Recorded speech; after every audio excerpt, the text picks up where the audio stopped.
Every year, nearly 5 million people visit the Grand Canyon. They stand at the edge, take their photos, and marvel at one of the world's greatest natural wonders. But what if I told you that just beneath their feet, hidden deep within the treacherous, unmapped walls of the canyon, lies a secret that could rewrite human history? We are taught that Christopher Columbus discovered America. We are taught that the ancient Egyptians never crossed the Atlantic Ocean. But in 1909, a shocking discovery was made that completely destroyed everything we thought we knew. An underground citadel capable of housing 50,000 people, filled with mummies, hieroglyphics, and gold, right here in Arizona. But if this is true, why isn't it in our history books? Why are large portions of the Grand Canyon heavily guarded no-go zones today? And most importantly, why did the Smithsonian Institution wipe this discovery from the face of the earth? Welcome to episode 1 of the American Cover-Ups. Today, we're exposing the forbidden Egyptian city of the Grand Canyon. Our story begins over a century ago. On April 5, 1909, the Phoenix Gazette, a highly respected newspaper, published a massive front-page article. The headline read, "Explorations in Grand Canyon, Mysteries of Immense Rich Cave Being Brought to Light." The article detailed the incredible journey of G.E. Kincaid, an explorer who had been traveling down the Colorado River in a wooden boat. Kincaid wasn't just some amateur hiker. He was supposedly working under the direction of Professor S.A. Jordan, heavily funded by the world-renowned Smithsonian Institution. While floating down the river, Kincaid noticed a strange discoloration in the canyon wall about 2,000 feet above the riverbed. Intrigued, he tied up his boat and began a brutal, dangerous climb up the sheer cliff face. What he found at the top was not a natural cave. The entrance was perfectly carved, almost hidden from plain sight. As Kincaid stepped inside, he realized this was an artificially engineered tunnel. He walked in the dark for over a mile before the tunnel opened up into a massive, colossal cavern. What he saw next was impossible. According to Kincaid's detailed report to the Gazette, this underground city was laid out like a giant wheel with spokes. It was large enough to comfortably hold 50,000 people, but it wasn't empty. In the main cavern, Kincaid found a massive shrine holding a giant idol. He described it as sitting cross-legged, holding a lotus flower, resembling Buddha, but with distinctly Egyptian facial features. As he explored deeper, the mysteries multiplied. He found rooms filled with copper weapons, tools harder than steel, and huge granaries containing mysterious ancient seeds.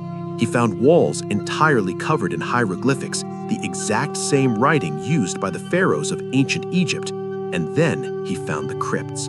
Hundreds of mummies, all wrapped in dark fabric, perfectly preserved in the dry canyon air. Kincaid took photographs, gathered a few artifacts, and rushed back to civilization to report his findings to the Smithsonian. This was the discovery of a lifetime. It was going to change the world. But instead, it vanished. Almost immediately after the Phoenix Gazette published the story, the trail went dead.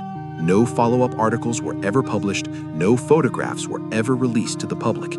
When independent researchers later contacted the Smithsonian Institution to ask about Professor Jordan, G.E. Kincaid, and the Egyptian artifacts, the Smithsonian's response was chilling. They flatly denied everything. They stated that the Smithsonian Institution had never conducted any excavations in the Grand Canyon, and furthermore, they had absolutely no record of a G.E. Kincaid or a Professor S.A. Jordan. Just like that, the two men and the greatest archaeological discovery in American history were erased. But why? Conspiracy theorists and alternative historians believe the answer is simple: narrative control. If it was proven that ancient Egyptians or Asians navigated to North America thousands of years before Columbus, the entire foundation of Western history would collapse. Textbooks would have to be rewritten. The mainstream academic world would look like fools. It was easier to bury the truth than to accept it. You might be thinking it was just a fake news story from 1909, but here is where things get genuinely terrifying. If you look at a modern map of the Grand Canyon, you will notice something very strange. The exact area where Kincaid supposedly found the cave is now a strictly enforced restricted area. It is illegal to hike there. It is illegal to fly drones there. Even planes are restricted from flying directly over certain parts of this airspace. And if you look closely at the geological formations in this highly guarded, restricted sector, they have very specific, bizarre names given to them by early government mapmakers. What are they called? The Isis Temple, the Tower of Set, the Osiris Temple, the Cheops Pyramid. Why on earth would the US government name natural rock formations in Arizona after ancient Egyptian gods and pyramids? Is it just a coincidence? Or is it a hidden in plain sight marker for what lies beneath? Today, the caves remain unverified. Anyone who tries to explore these forbidden zones is met by park rangers and threatened with federal prison time. The Smithsonian maintains its absolute denial, but the Grand Canyon is vast, over 1 million acres of deep, unexplored darkness. Who knows what is really sleeping inside those walls? What do you think?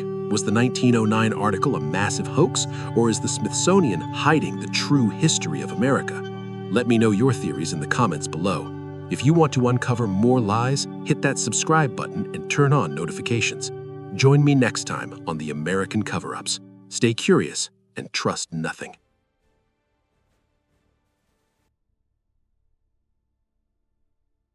The canyon holds secrets that defy explanation. What you are about to